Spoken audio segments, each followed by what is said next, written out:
everyone, and welcome to my Shutterrock Share School video. I have been dreading doing this video a little bit because I feel weird talking to myself when there's no one else in the room. But I'm going to do it anyway. I'm going to talk today about do's and don'ts and handy tips for weddings because it was my first year this year shooting weddings properly and getting paid for them. And we've come across a couple of pitfalls. We've only done 4 weddings this year, we've got another one in a month, and in the last wedding that we did, we came across a few things that upset us slightly, and I thought, oh, brilliant, for the Shutterrock Share School video, I will talk about this. So I've got a few things. This is mainly for newbies, people that have been doing this a long time. You'll know this already. What I talk about is, if you're starting weddings and you've never done it before, really try, with couples that have booked you for their wedding, really try and get a good relationship built up with them before you shoot their wedding. Try and be a friend with a camera, we say, just so that they feel really comfortable with you. When you book them and you're doing your consultation, do tell them that you will require time with them by themselves to do a private shoot. This really helps you if you're going to get those really lovely couple shots. If they don't want that, and that's the ones that you want to get, maybe don't book the wedding, but most people will want that. And it also avoids guests butting in, Uncle Bob taking the pictures and sort of butting in front of you, and you're stressed enough, so you really don't need that, so really go over that with them. And also outline a maximum number of group shots that you're happy to do, because we did a wedding last month and they had 45 group shots, and effectively I was pulling my hair out afterwards. I wanted to go home. Luckily we didn't stay for the reception, and we went home shortly after that, but it drove me mad and I wasn't smiling after that. So really outline sort of like 10-15 maximum group shots that you're happy to do, and tell them that at the consultation so that they don't expect you to do it on the day. On the day, if you're covering a bride getting ready, make her feel as comfortable as possible. Those of you that have got married already and you had a photographer on the day and you had someone that didn't make you feel comfortable, it probably affected what you look like in the pictures, and you were being a bit shy and reserved. Make them feel comfortable.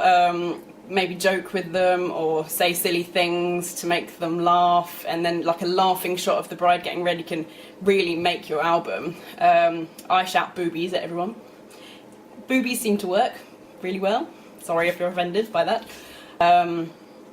What else? When you're doing the dress shots, when you take the dress off on your own and do a few pictures of it hanging up on door frame or outside, be really careful, because the last wedding we did, I got a bridesmaid to move the dress for me whilst I was standing on a chair trying to get an above shot of the dress. She'd just come out of the bathroom of doing her makeup and got makeup down the side of the dress, which I found about 15 minutes later. So always wash your hands beforehand if you're handling the dress, and also if anyone else is going to touch it, you grab them beforehand and say wash your hands, because that bride was 25 minutes late to her wedding because I didn't mention it, and that's hands up, my fault. I didn't say anything to her. I told a bridesmaid and she said don't tell anyone, and I didn't, and she was 25 minutes late to her wedding, and I was terrified. My heart was beating like a massive great drum, and it ruined my feeling on the day and it ruined her day. It did come out, however, so makeup technically probably will come off. Also, don't be afraid of being a little bit bossy with the bridesmaids. Not necessarily the bride, make her feel comfortable, but the bridesmaids and any ushers or anyone that's hanging around, do be bossy with them and say, if you want them in a position and they're faffing around, do move them and see where you want them. You know what you're doing, you know what you can see and the design you want of the photo that you're about to take, and make yourself heard. If there is a problem with anything, like the makeup being down the dress, do tell the bride. I thought I wouldn't tell her because it's just going to make her day a little bit worse. If it's something like that you've got a couple of hours before the actual ceremony, maybe mention it to her or mother of the bride or a maid of honour, and get it sorted out, because you don't want to feel like how I did when she didn't turn up for her wedding because she was late because they were washing the dress down. moving on throughout the day, if you're shooting the reception and there's going to be food, sit down dinner or buffet, if you're doing over 5 hours, we say about 5 hours, if you're doing over 5 hours coverage, do ask to get some sort of food. Whether it be you can go up to the buffet and plate yourself up something, or don't necessarily ask for a sit-down meal unless they're happy to give you that, or just ask them to provide a couple of sandwiches, a bag of crisps and a drink. Do specify a drink, because we didn't last time and we had to buy them ourselves, and they were like £3 each for an appetiser, and I wasn't particularly happy after our bill for the drinks. Also, take money for the drinks, because we turned up to one wedding and we didn't have any money on us. So it's all just these little teething problems and learning curves that you need to get past, which I'm trying to help with. If something does go wrong in the day, try not to worry about it too much and get yourself all worked up.